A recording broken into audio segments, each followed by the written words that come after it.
নিষ্ক্রিয় গ্যাস বা Nobel gas. নিষ্ক্রিয় গ্যাসের নামসমূহ হলো হিলিয়াম, নিয়ন, আর্গন, জেনন, রেডন, ক্রিপ্টন, অর্গানিসন। আজকে আমরা জানব এই নিষ্ক্রিয় গ্যাসগুলোর আবিষ্কার এবং কোন কোন বিজ্ঞানী সেগুলো আবিষ্কার করেছেন, কখন, কিভাবে আবিষ্কার করেছিলেন সেটা আমরা একটু জানব।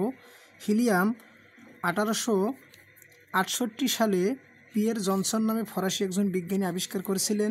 নিয়ন, জেনন, ক্রিপ্টন 1898 সালে William Ramsay, Morris W Travers, ওনার ব্রিটিশ বিজ্ঞানী ছিলেন, ওনারা আবিষ্কার করেছিলেন। আর্গন 1785 সালে হেনরি ক্যাভেন্ডিশ। আর 1894 সালে উইলিয়াম র্যামজি ও লর্ড রেলি, তারা তিনজনই ছিলেন ব্রিটিশ বিজ্ঞানী, আর্গন গ্যাসটা আবিষ্কার করেছিলেন।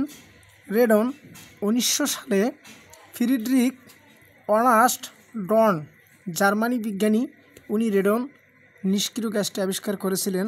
অর্গানিসন 2016 সালে ইউরি অগানোসিয়াম নামে একজন রাশিয়ান বিজ্ঞানী এই অর্গানিসন গ্যাসটি আবিষ্কার করেছিলেন। আজ আমরা শিখব কিভাবে এই নিষ্ক্রিয় গ্যাসগুলোর পর্যায় সারণী থেকে তাদের যোজনী পর্যায় গ্রুপ বের করতে হয়। তাহলে আমরা এখন শুরু করতে যাচ্ছি।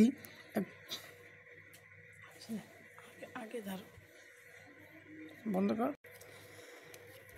আমরা জানি 2n² একটি পর্যায় সারণীর যোজনী, গ্রুপ ও পর্যায় বের করার সূত্র। এখানে 2 একটি ধ্রুবক সংখ্যা এবং n পদ সংখ্যা, যা 1, 2, 3, 4, 5 ইত্যাদি হতে পারে। আমি আগেই থেকে একটা ছক তৈরি করে রেখেছি তোমাদেরকে সহজ এবং সুন্দরভাবে বোঝার জন্য। হিলিয়াম, নিয়ন, আর্গন, জেনন, হিলিয়াম, নিয়ন, আর্গন, ক্রিপ্টন, জেনন, রেডন, অর্গানিসন। এখানে আমি 2n² সূত্রের সাহায্যে যদি করি, 2n² সূত্রের সাহায্যে আমাদের করলে কি দাঁড়ায়, 2 1² ইকুয়াল টু 2n²। এখানে যদি আমরা 2 দেই তাহলে কি হবে, 8 হবে। হ্যাঁ, প্রত্যেকটার শেষ কক্ষপথে আমাদের 8 থাকতেছে। তাহলে নিয়ন হচ্ছে কত, 10।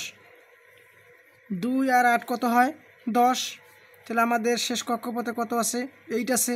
ইলেকট্রন কত আছে, 8 আছে। আবার এই আর্গনের ক্ষেত্রেও 8 আছে, ক্রিপ্টনের ক্ষেত্রেও 8 আছে, জেননের ক্ষেত্রেও 8 আছে, রেডনের ক্ষেত্রেও 8 আছে এবং অর্গানিসনের ক্ষেত্রেও 8 থাকবে। সেটা তোমরা বাড়িতে হাতের কাজ করলে বুঝতে পারবা। সমস্যা নেই, প্রত্যেকটার ক্ষেত্রে 8 থাকবে। এখন 8 থাকলে এরা নিষ্ক্রিয় গ্যাস কেন হয় সেটার আমি একটু ব্যাখ্যা দিচ্ছি। অষ্টক শব্দ মানে হচ্ছে 8। অষ্টক মানে কি, অষ্টক অর্থ 8। শেষ কক্ষপথে প্রত্যেকটার যেহেতু 8 আছে আর আমাদের মিলাতেও হবে 8, এজন্য আমরা 8 থেকে 8 বিয়োগ করলে কি পাবো, 0 পাবো। এবং তাই এদের কোনো যোজনী নাই, এদের কোনো যোজনী নাই এবং এরা কোনো ক্ষেত্রে রাসায়নিক বিক্রিয়ায় অংশগ্রহণ করে না। শুধুমাত্র হাইড্রোজেন এবং